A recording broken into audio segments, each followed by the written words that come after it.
सुप्रभात बच्चों, कैसे हैं आप सब। उम्मीद करती हूँ आप सब अच्छे होंगे। तो बच्चों, पिछली कक्षा में हमने पढ़ा था स्त्रीलिंग और पुल्लिंग के बारे में।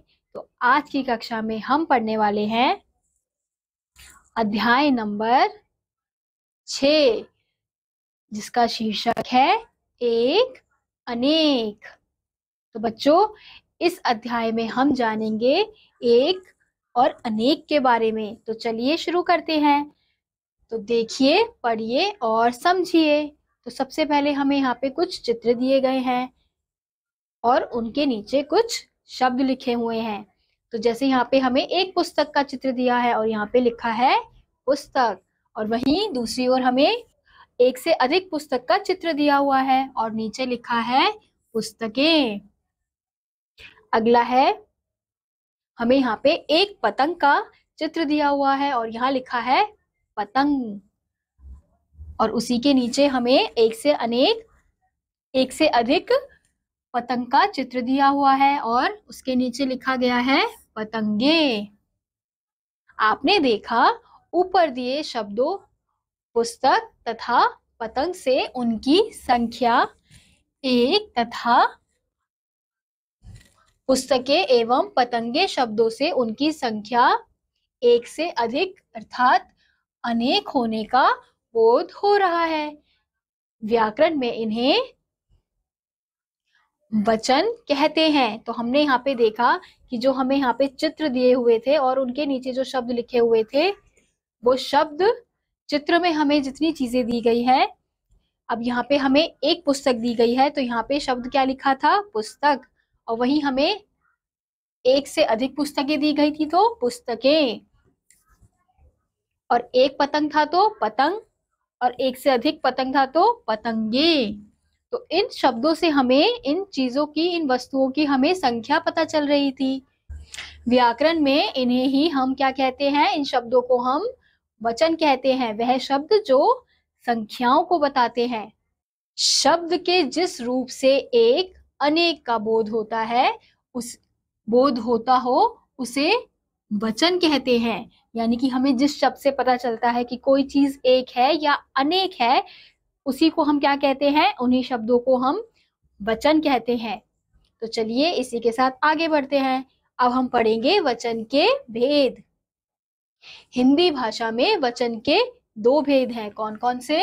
एक वचन और दूसरा बहुवचन। तो सबसे पहले हम एक वचन के बारे में पढ़ेंगे। शब्द के जिस रूप से उसकी संख्या एक होने का बोध हो उसे एक वचन कहते हैं। जैसे लड़का, लड़की, पंखा, कुत्ता आदि अन्य शब्द। यानी कि शब्द के जिस रूप से हमें उसकी संख्या किसका बोध कराए, किसी एक संख्या का बोध कराए, तो उन्हें हम क्या कहते हैं, यानी कि एक होने का बोध कराए, तो उसे हम क्या कहेंगे, उसे हम एक वचन कहेंगे। जैसे हमें यहाँ पे कुछ शब्द दिए गए थे, लड़का। अगर हम एक लड़के की बात करेंगे तो हम क्या कहेंगे, लड़का। अगर हम एक लड़की की बात करेंगे तो लड़की, पंखा, कुत्ता। ऐसे ही यहाँ पे चित्र के साथ यहाँ पे कुछ शब्द दिए गए हैं, लड़का, लड़की और पंखा। यहाँ पे लड़का भी एक है, लड़की भी एक है और पंखा भी एक है। तो इन शब्दों से हमें पता चल रहा है। अब अगला है बहुवचन। शब्दों के जिस रूप से उसकी संख्या एक से अधिक होने का बोध हो उसे बहुवचन कहते हैं। जैसे लड़के, लड़कियां, पंखे, कुत्ते और आदि अन्य शब्द। तो यानी कि अब शब्द के जिस रूप से हमें कोई चीज एक से अधिक है या अनेक है, उसी को हम क्या कहते हैं, उसी को हम बहुवचन कहते हैं। जैसे यहाँ पे हमें दिखा रखा है लड़के, यहाँ पे एक से अधिक लड़के हैं तो यहाँ क्या लिखा है, लड़के।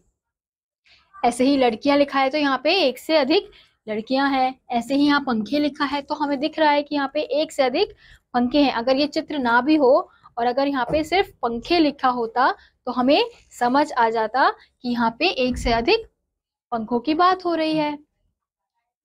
अब कुछ अन्य शब्दों के एक वचन तथा बहुवचन रूप पढ़िए। तो यहाँ पे हमें कुछ अन्य एक वचन और बहुवचन के शब्द दिए हुए हैं। तो चलिए इन्हें पढ़ते हैं। तो एक तरफ है एक वचन के शब्द, दूसरी तरफ है बहुवचन के शब्द। तो सबसे पहले हमें दिया है घोड़ा यानी कि एक घोड़ा, घोड़े यानी कि एक से अधिक घोड़े। ऐसे ही अगला है ताला, ताले, माला, मालाएं, लता, लताएं, किताब, किताबें, दीवार, दीवारें, नदी, नदियां, उंगली, उंगलियां, चिड़िया, चिड़िया, पुड़िया, पुड़िया। दूसरी तरफ गधा, गधे, तारा, तारे, माता, माताएं, सेना, सेनाएं, बहन, बहनें,